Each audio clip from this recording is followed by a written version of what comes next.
peut plus faire de la politique comme avant. Alors moi j'essaierai... Le président de la République qui d'abord s'engagera sur des résultats.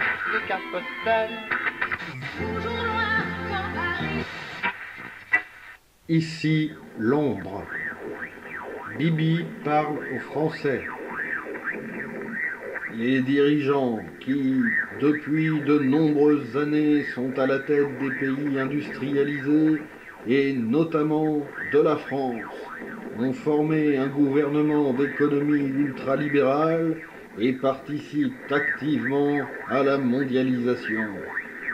Ces gouvernements, alléguant la défaite du modèle social, se sont mis en rapport avec les autres pays libéraux pour anéantir cette idéologie.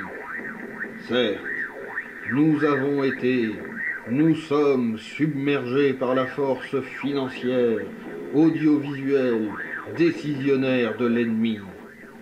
Infiniment plus que le poids des arguments, ce sont les médias, les journaux, la télévision et les outils de propagande au service du pouvoir qui nous font reculer. Et c'est la collusion du pouvoir avec les médias qui ont séduit nos représentants au point de les amener là où ils en sont aujourd'hui. Mais le dernier mot est-il dit? L'espérance doit-elle disparaître? La défaite est-elle définitive? Le futur est-il niqué? Non. Croyez-moi, moi qui vous parle, je vous dis que rien n'est perdu pour la France. Les mêmes moyens qui nous ont vaincus peuvent faire venir un jour la victoire. Car la France n'est pas seule.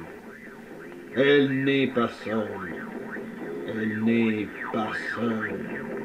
Elle a le web. Car cette guerre n'est pas limitée au territoire malheureux de notre pays. Cette guerre n'est pas tranchée par la bataille de France. Cette guerre est une guerre mondiale.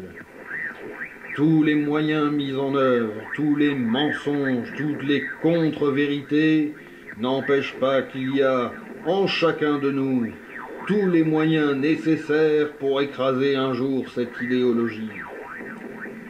Foudroyés aujourd'hui par la force économico-médiatique, nous pourrons vaincre dans l'avenir par une force interneto-médiatique.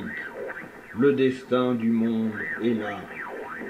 Moi, Bibi, actuellement au coude de Monceau, j'invite tous ceux qui en ont ras-le-bol, qu'ils se trouvent en territoire français ou ailleurs, avec leurs idées ou leur seule bonne volonté, à faire connaître la réalité, diffuser nos articles, promouvoir ce site pour engendrer des mouvements de résistance à la pensée unique. Quoi qu'il arrive, la flamme de la résistance médiatique française ne doit pas s'éteindre et ne s'éteindra pas. Demain, comme aujourd'hui, je parlerai à Radio BBC.